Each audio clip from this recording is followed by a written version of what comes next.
The Leo and Danny show. Unconquered. That's maybe that's a good direction to go with this right now. Is if we give a little bit of a street fight tutorial for the audience who knows nothing. Right. And I would say that rule number one is don't go for a triangle choke or an arm bar on concrete. But Marlon, I'm a purple belt in BJJ. Yeah. I've actually won a street fight jumping guard in a parking lot. Yeah.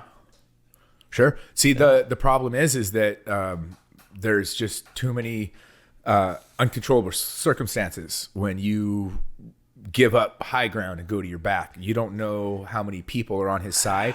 You don't know what the friends are in the background. You don't know who's got your back. You don't know who of your friends is proven who could run, who's going to actually have your back if you need it. So in my experience with over 300 street fights up in Oakland and San Francisco, Norteños, Sureños, white boys, African Americans. I saw you outside a bar in San Francisco once too. Yeah. Super Bowl Sunday. I think it was the Broncos versus the fucking Panthers or some shit. It was outside the bar Tipsy Pig in San Francisco. I was a bouncer there. Yeah. I don't know if you remember that. Dude, the Tipsy Pig is still to this day one of my dear hangouts. I tossed a man outside of the Tipsy Pig, and I don't know if you remember this. I got a story. And I don't know if Leo is laughing about this, but this dude, he told you about it. Okay. You told so me. for everybody out there in the land that doesn't believe any of my street fighting stories, this is just another one of these stories that hundreds of people witnessed. You guys didn't, so you don't believe it, but that's fine. These are for all my friends out there. Like I said on the show when I was telling my stories, the same for any of you in the house. This is for my boys back home who remember it. Mm-hmm. So the Tipsy Pig, there isn't really a security crew. There's a guy checking IDs. Who's got a little training. The security crew. Little training is you. It was me and my buddy Kyle, who was also a purple belt. Yeah. And we choked a few guys out there too. Yeah. But if we knew you were Marlon and I knew who you were, I would have never fucked with you. Like you could have come out of the bathroom with a switchblade and done your worst, and I just would have been hands off on that. The only guys I put my hands on were yuppies. But continue. Yeah. Well, everybody at the Tipsy Pig and Mamacita, all the 415 boys, Ambassador, all of those clubs, all those restaurants up in San Francisco, all those guys were my friends. They were all knew the owners of Lake Colonial, where I worked for 12 years.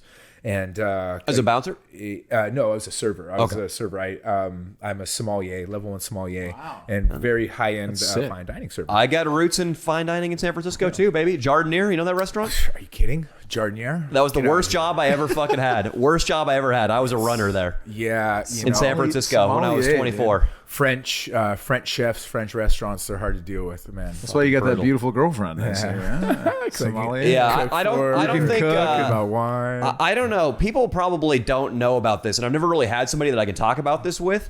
But when I worked in that French restaurant, Jardinier, it wasn't uncommon to see the chef with a line cook by his lapels, screaming in his face. Yeah, I mean, it's like shit you see on like a Southern football locker room, a coach yelling at a punter who fucking kicked the ball out of bounds. Like that kind of shit. The fucking chef, the first day, I tried to pat him on the back. He yelled, "Don't fucking touch me."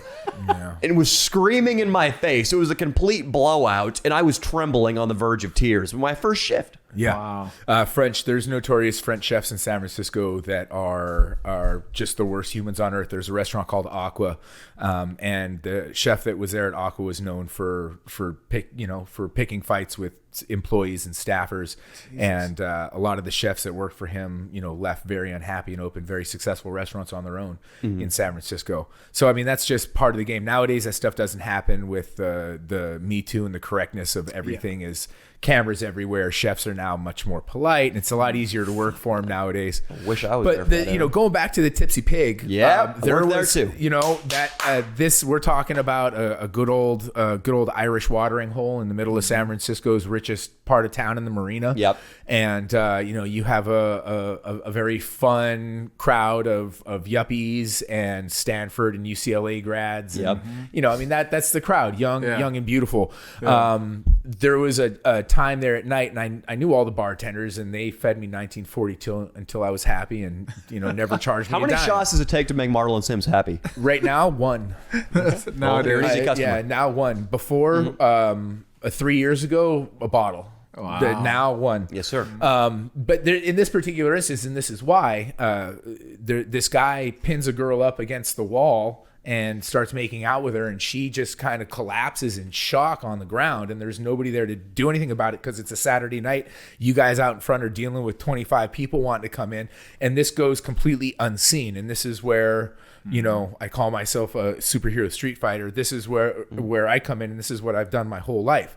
I see things like that and I don't let them go. Yeah, most people would let him go. Yeah, and I can't do that. I just see it. My blood boils. It's like Jenny, you know, when she got slapped. I always think about Jenny and Forrest Gump when she gets slapped. When Forrest, it just, and it's just rage. Marlon, this might be a strange time to announce that it was actually me that shoved that girl against the wall. Yeah, it was me.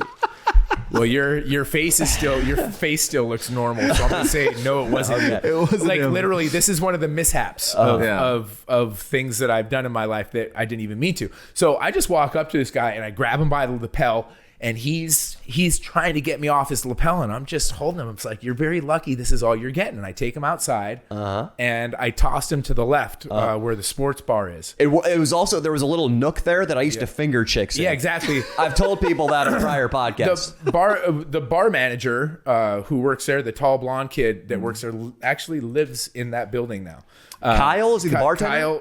Kyle. Look at that. Common ground. We know the bartender. Right? So he lives right there in that gate. The last time I went up to SF 2 years ago, he's like, come over. And we literally walked out the door, turned left, opened that door, and went upstairs. So in front of that sports bar, there was a tree that had been cut down, and there was just a huge stump. 20 feet away that stump is. This dude is so wasted. I go outside and I'm like, get the fuck out. And I toss him to the left. And it's like this comedy of errors where there's lots of people out there and everybody's watching. We're all doing the same thing. I toss him. The dude's so unsteady. He stumbles, and then he tries to catch himself, and then he falls, and he gets up and he stumbles some more. And he's heading right for that stump. And in my brain, I'm going, you know, he's going to hit the stump, isn't he? Yeah. And slowly but surely he makes his way over and then trips at the perfect time and goes headfirst into this stump. And that stump peels his face off. And it was so frightening because it, like, blood just started to spew everywhere. And for weeks there was trails of blood all over. And I mean, this was, you know, 10 years ago or 12 years ago. So I'm walking around with my video phone, as bad as it was, like the next couple of days, and videotape the aftermath. But that dude hits the stump and everybody turns around to me and they're like, you killed him. Like, I was like, I didn't do anything to him. I pushed him out the door 20 feet away and the dude stumbled and fell into that. Well, everybody got their phones out. They called the cops. Kyle comes outside and he's like, look, man, we know you didn't do anything, but that looks like you murdered somebody. Get the fuck out and we'll cover for you. So I ran up the road to my boys at the Matrix, who I train everybody at the Matrix, everybody across the street at the Balboa. So Lance, Scott, all the boys at Balboa. Hi, how you doing? If you hear this. And I go over there and I hide out while the cops swing around, you know, trying to find the bad guy. The bloody guy. The bad guy who threw the bloody guy. Right? Oh, that you. Okay. Yeah, so I'm the bad guy now. So it cools down and I go back over there and I'm hanging out again. But that was like an everyday occurrence. I was every weekend in San Francisco, or if I was in Alameda or Oakland or the South Bay or San Jose. No matter where I went, there was something happening where somebody would be getting messed with or fucked with in some way, and everybody just turns a blind eye, and I'm like, no, I can't deal with that. I got a story of a fight in the Tipsy Pig when I was on the clock, and the guy didn't do anything as egregious as shoving a girl up against the wall and making out with her. I guess this guy was a regular client who came in there all the time, every single Sunday, super polite, tipped big, didn't even leave a mess at the table. But this time, I guess he was really high on prescription medication. He'd taken too many, and he's going nuts. He's calling the bartenderesses whores. He's like shoving clients. He's like a 5'2" Asian guy, but the other security guy I was working with, I'm not going to say his name, brings him outside by the back of his jacket. The other guy I was working with trains Brazilian Jiu-Jitsu too. Yeah. I grab the little Asian man by the wrists, and the other security guard applies a rear naked choke. And so the guy had no means of tapping or defending himself, and he was choked out right there in front of the Tipsy Pig. Yes. Just like went to his knees at the doorway while 25 horrified yuppies looked on. Yeah. And then afterwards I was like, dude, that looks really bad. What we're going to say is that he wasn't unconscious and that he fell to his knees and submitted, and you released the choke at the precise right time. Because I guess, Marlon, my dad's a judge. Yeah. He says when you choke somebody unconscious, it qualifies as great bodily injury on the law books. Yeah. So it's every bit as bad in the eyes of the law as if you curb stomp somebody or took a hammer to the side of somebody's head, which we know training jiu-jitsu, it's not that bad. It actually doesn't hurt them. But in the end, the police didn't know we choked him out, and all was fine. And I think he went to detox in a hotel room or a medical bed, hospital bed. And most people that get choked out like that don't actually even remember that it happened.